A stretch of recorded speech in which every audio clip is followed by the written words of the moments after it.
accueille Michel Charasse.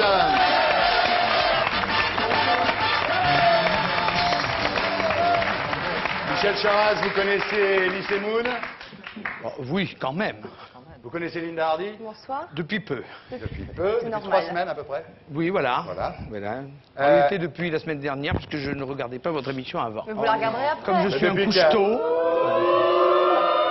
Je suis un couche-tôt parce que le lendemain, le dimanche, je vais à la pêche ou à la chasse.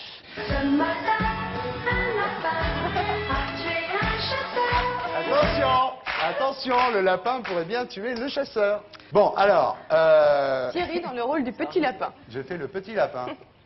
Bon, alors, Michel Charasse, merci d'être là d'abord. Attention, déjà Thierry, tu as remarqué que Michel Charasse a mis ses lunettes, qu'il a pris un stylo. Ouais. Non, mais ça, c'est Donc, des c'est lunettes quand même- pour voir de près, parce que les autres, c'est pour voir de loin. Ah Et ouais. Là, vous me voyez, et votre là joli visage est très troublé avec celle-ci. Je crois qu'il y Très bien, a... bonne Je parle réponse. pas de celui de ma Et voisine. le en stylo, plus. à quoi ça va vous servir le stylo? Ben, des fois, noter Des un fois. truc. Ah ouais, bon, C'est d'accord. c'est une manie, chacun Oui, ses, j'ai l'impression. chacun ses trucs. Hein. Mais votre cigare, Michel Charasse? Dans la poche. Ah, d'accord. C'est pas comme Clinton. Alors, Michel Charasse est un personnage de la République, célèbre par votre look, vos bretelles, vos fameux cigares dont on vient de parler, votre, comment on peut dire, votre petite brioche, quoi. Hein? Oui, enfin encore que je suis au régime en ce moment, vous donc êtes mieux, j'essaye là. de diminuer un peu. Ah, vous êtes mieux, là. Je rentre dans l'équipe Elle va de France. s'occuper de vous, là. Elle va vous faire les 7 merveilles du Vous avez monde. pu faire un Ouais. sprint aussi. On vous appelait le Coluche de Bercy, à l'époque où vous étiez à... C'est très exagéré pour Coluche. Oui. Alors vous êtes populaire, voire populiste de temps en temps, hein. Vous tirez un peu dans la démago de temps en temps. Non, jamais. Bon. Vous avez côté... Il n'allait pas te dire oui. Ouais, bien sûr. C'est votre côté Puy-de-Dôme. Non, mais ça, c'est les journalistes parisiens qui prennent pour de la Ça, démagogie. justement, c'est le côté Puy-de-Dôme, tu C'est- vois, oui. Bon. Et alors, vous êtes aussi, parce que ça, c'est la face ensoleillée de Michel Charasse, vous avez aussi l'image un peu de l'homme de l'ombre, de l'âme damnée de Mitterrand à l'époque. Vous avez d'ailleurs déclaré, si Mitterrand me demande de flinguer, je flingue. Alors vous êtes un peu le père Joseph, on vous a appelé l'éminence crise, la torpille humaine, ce qui est quand même là, beaucoup plus grave. Vous aviez l'habitude un petit peu aussi à un moment, vous étiez à Bercy, pareil, je sais pas, que vous menaciez les gens de contrôle fiscaux, c'est vrai ça, ou c'est de la légende? Jamais. Hein? Je n'ai jamais menacé qui que ce soit d'un contrôle fiscal parce que l'administration n'est pas à la disposition des fantaisies du ministre Ouais. ou de ses petites vengeances personnelles. Mais j'ai arrêté, comme tous les ministres qui m'ont précédé et qui m'ont suivi, je suppose, le programme annuel de contrôle fiscal. Et il m'est arrivé de désigner des cibles, mais non individuelles. D'accord. C'est-à-dire, par exemple, quand on luttait contre la brise de mer en Corse, la mafia corse, etc. Bien. Mais individuellement, jamais. Bon, je dois vous dire d'ailleurs que les occasions Et la pourtant ne manquaient pas. mémoire qui flanche, je me souviens plus très bien. J'ai une petite question à vous poser. Est-ce Je vous en que prie. c'est une légende que vous sortiez avec votre carnet de contravention dans la poche pour verbaliser les automobilistes? Dans ma commune, parce que le maire dans sa commune est officier de police judiciaire et peut mettre des contraventions. Si, j'ai fait ça C'est de l'abus de une pouvoir fois. un Là, petit vous peu. me désolez, là. J'ai Je vous fait aime ça bien. une fois pour verbaliser quelqu'un qui s'était arrêté devant l'ambulance devant la sortie de l'ambulance des sapeurs-pompiers. Je trouve qu'il y a quand même des limites. Voilà ce qui Alors nous là, attend. ouais. Alors, Michel Charasse, on va commencer l'interview. Je vous avertis d'un truc, que ça soit clair entre nous. Si vous êtes trop long, si vous nous faites l'homme politique, je vous fais mosaïquer. Vous êtes Lumière, chez- Serge. C'est vous le patron, hein? Vous savez qu'être mosaïqué, Baffy, la semaine dernière, vous avez vu, il a été mosaïqué pendant 10 minutes, il s'est pas marré. Hein. Vous savez qu'être mosaïqué, Ça c'est fait une drôle de tronche. une drôle d'impression, Ouais. être mosaïqué. Hein. Vous y avez échappé, Elie. Oui, Ouais. pour l'instant. Pour l'instant. Alors, Michel Charasse, vous avez comparé, ça c'est drôle d'ailleurs, vous avez comparé Jacques Chirac à Forrest Gump, parce que vous dites que finalement, il passe son temps à courir, à serrer des mains et qu'il arrive... Je me souviens pas de ça, mais je trouve que c'est assez bien trouvé. Hein? Forrest Gump est très un bien. personnage fort sympathique. Ouais. J'adore. Non, mais j'ai comme ça on m'a rappelé il y a quelque temps que j'avais surnommé intermittent du spectacle les hommes politiques qui défilent à 7 sur 7 ou l'émission Assimilée Ouais. du dimanche soir à TF1. Oui, c'est Je vrai. me souvenais plus, vous voyez. Ouais. Comme ça, on a des fois des Ah, vous avez le sens expressions. de la formule, c'est clair. Hein. Alors, juste une petite réaction maintenant. Michelin gagne un pognon fou. Il décide finalement de virer 7500 personnes. C'est les fonds de pension américains qui dirigent la France, tout le monde le sait. Et Jospin, finalement, bah, il dit pas qu'il trouve ça bien, mais enfin, on sent bien qu'il fera pas grand-chose. Ça vous choque? Ben, c'est pas particulièrement, je ne veux pas m'arrêter spécialement à Jospin, mais en général. Moi, ce que j'ai trouvé étrange, et finalement assez dérisoire, après l'annonce qui a été faite par la société Michelin concernant des suppressions de postes dans toute l'Europe, c'est que tous les hommes politiques qui se sont exprimés ont critiqué la forme, mais pas le fond. C'est-à-dire qu'ils ont dit c'est lamentable, on n'a pas prévenu les ouvriers avant, c'est quand même comment on les traite, etc. Donc j'en déduis que si on les avait prévenus avant, ça aurait été bien. La mesure eût été parfaitement morale. Est-ce que vous êtes... Voilà, et je n'en ai pas trouvé un seul qui se soit exprimé sur le fond. Le fond pour vous c'est quoi? Est-ce que vous êtes pour l'interdiction de licencier? Le fond c'est la question de savoir si il faut qu'on continue à se laisser dominer par le grand capitalisme international. Je ne veux pas employer des formules toutes faites. Au fond, vous comprenez, il y a quand même quelque chose qui est extraordinaire, c'est que Michelin, il n'est plus vraiment le patron de sa boîte. Ceux qui sont les patrons de sa boîte chez les petits retraités de Miami ou la veuve écossaise, comme on dit. Et où est l'internationale ouvrière? Et on va réinventer l'international. Non, je crois qu'il serait temps de la faire. C'est une affaire de l'État, ça n'est pas une affaire d'État. Bien, alors on passe... Ça c'était pour Bonnet sur la Corse. Je sais. Alors la Corse, vous partez, je crois, après-demain, en oui, mercredi. Commission d'enquête sénatoriale en Corse. Alors vous avez déclaré sur la Corse, alors là ça va être un peu long, mais... J'ai beaucoup de déclarations sur Ah oui, la non, mais Corse. celle-là, elle est bien. Les nationalistes corses, c'est un ramassis clandestin d'assassins, de voleurs, de mafieux, de trafiquants de drogue et d'argent sale, de poseurs de bombes, de racistes, de racketteurs. Alors moi, je vais vous dire, votre voyage en Corse, ça va donner ça. Écoutez, ça c'est...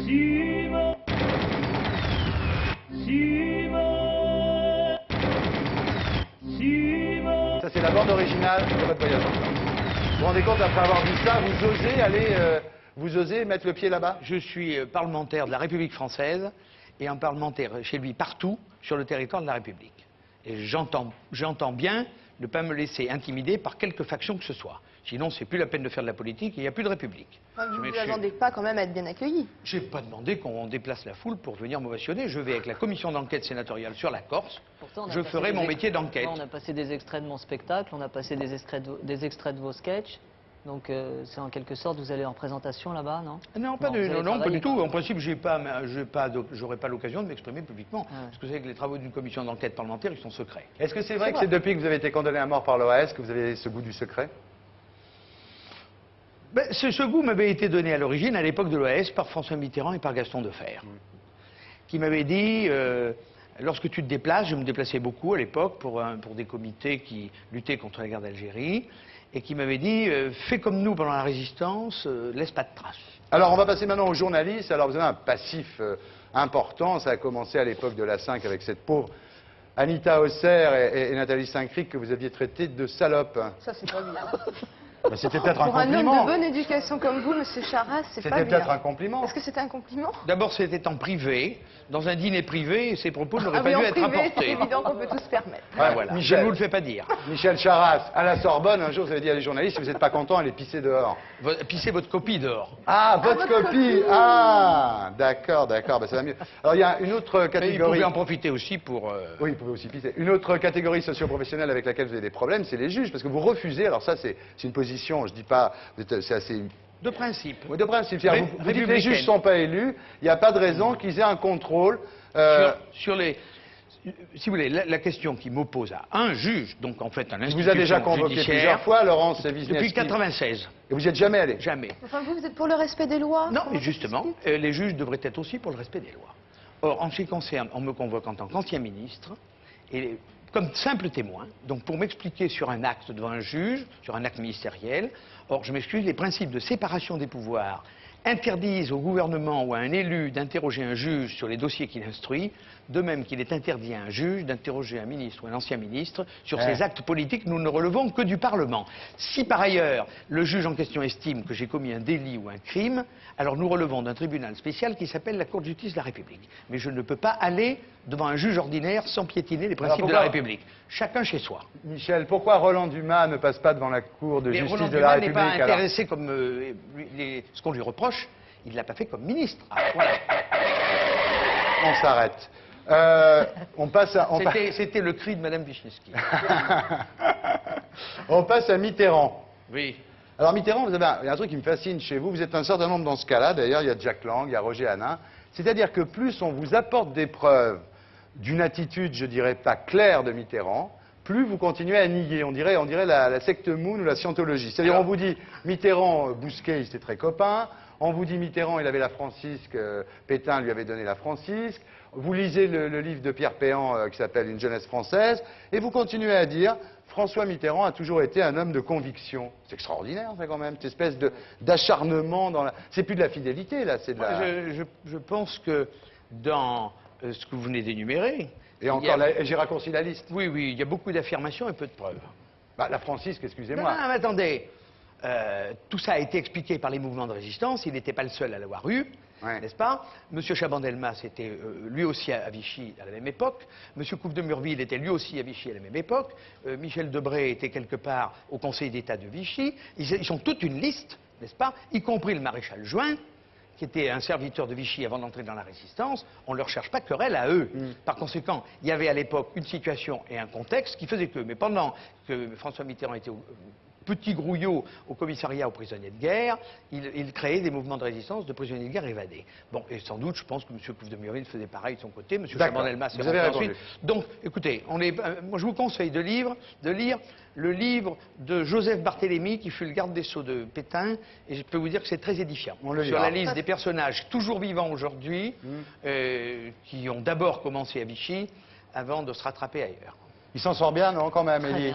Je suis sur le cul. Ah ouais. Alors là, non, Élie, mais- vous avez voté pour François Mitterrand. Oui, oui, moi. Est-ce que le fait qu'il ait été ami avec Bousquet, vous avez regretté votre vote pour François Mitterrand quand vous avez Non. appris qu'il a eu la Francisque, quand vous Non. avez Il a été ami Pas avec du tout. Bousquet à l'époque où à Paris tout le monde était ami avec Bousquet. Oui, moi-même, C'est-à-dire j'étais- qu'il l'a pas j'étais connu. Vous ami aussi, avec vous étiez ami avec Bousquet. Bousquet. Voilà, non, Donc, mais y a pas de il problème. l'a pas connu pendant la guerre, il l'a connu après la guerre. Après qu'il ait été blanchi par la Haute Cour de justice, et la Haute Cour de justice de la Libération, c'était un tribunal plutôt expéditif.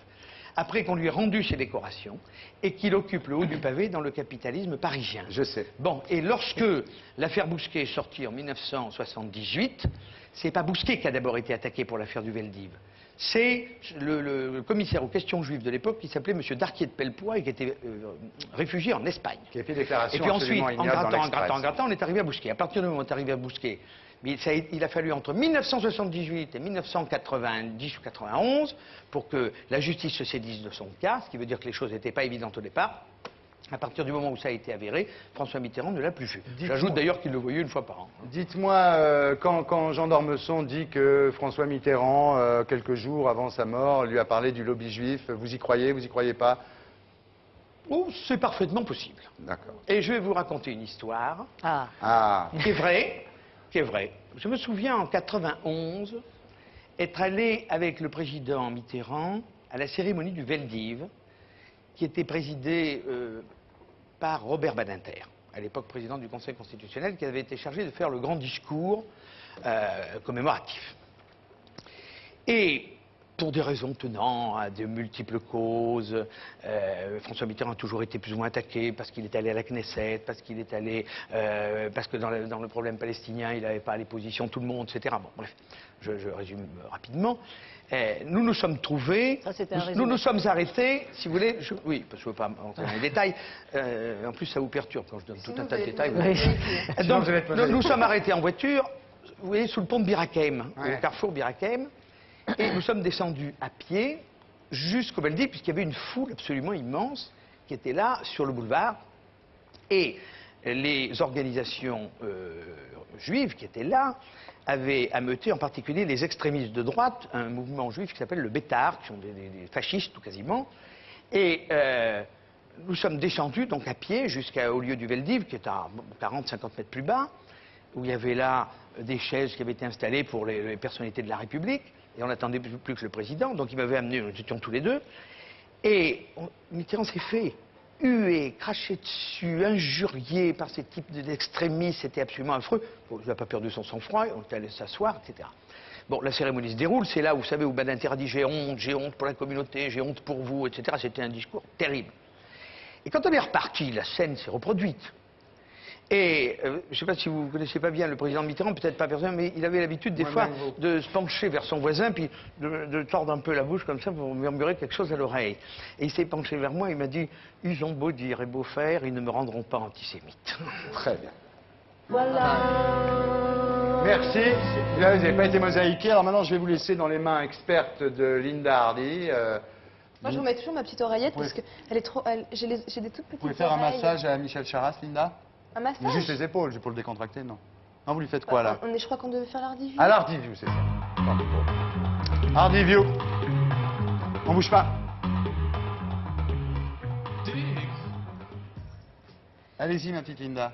Michel Charras, les hommes politiques ont en général la réputation d'être de grands séducteurs. Est-ce que vous pouvez expliquer pourquoi? Est-ce qu'il y a globalement Je ne sais pas si c'est une réputation fondée. Il y a eu des hommes politiques dans François l'histoire de Mitterrand France. était considéré comme un Oui, grand enfin, il y a eu des séducteur. hommes politiques qui étaient des grands séducteurs. Clémenceau était un grand séducteur. Édouard Herriot était un grand séducteur. Et vous Donc, non, mais j'en sais rien. Bon, je veux dire, J'en sais rien. ça c'est des choses. Vous savez, on plaît ou on plaît pas. Linda, on continue. Vous n'en savez rien, mais quand on est un homme, on sait quand même si on a du succès auprès des femmes. Non, vous ne savez pas. Nice. Bon.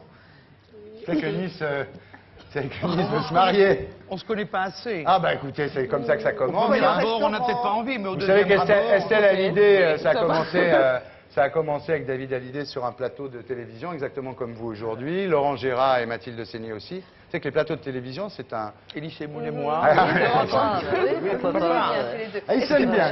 Moi, j'aime bien tes petites lunettes. Je me permets de te tutoyer. Hein, Oui, parce oui, non, que il n'y a pas de comment ça- problème. Oui, ouais. oui, absolument. Monsieur Donc, Charras, celle-là. est-ce que vous auriez pu partager votre vie avec une femme politiquement opposée à vos idées?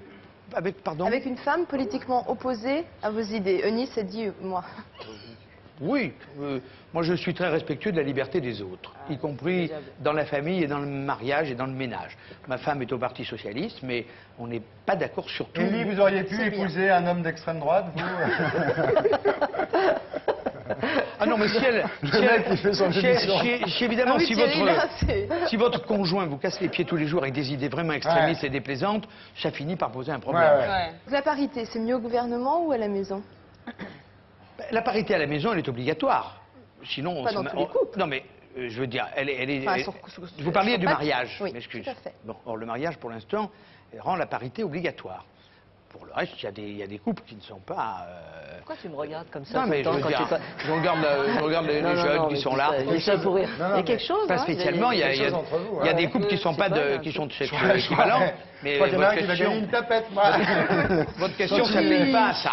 Continuez. Est-ce que votre femme, vous l'avez draguée plutôt gauchement ou à droitement? Écoutez, je l'ai dragué dans une fête. Je l'ai dragué. Je l'ai rencontré dans une fête de village à côté de ma commune en Auvergne. Merci. Il a un cheveu blond sur le... Non. Et donc, j'ai connu là, un jour du mois de septembre. Vous n'avez pas répondu à ma question. Non, je vous ai dit, j'ai fait sa connaissance là. Et puis nous nous sommes revus. Qui a dragué l'autre? J'en sais rien. Ça a été un coup de foudre mutuel. Hein? Ça a été un coup de foudre mutuel? Vraisemblablement. Assez rapide parce qu'on s'est mariés 6 mois après. Qu'est-ce que... Il faut dire que j'étais déjà très âgé, j'avais 37 ans passés. Et vous êtes mariés depuis? Eh bien, depuis 21 ans. Ah ouais. Bravo.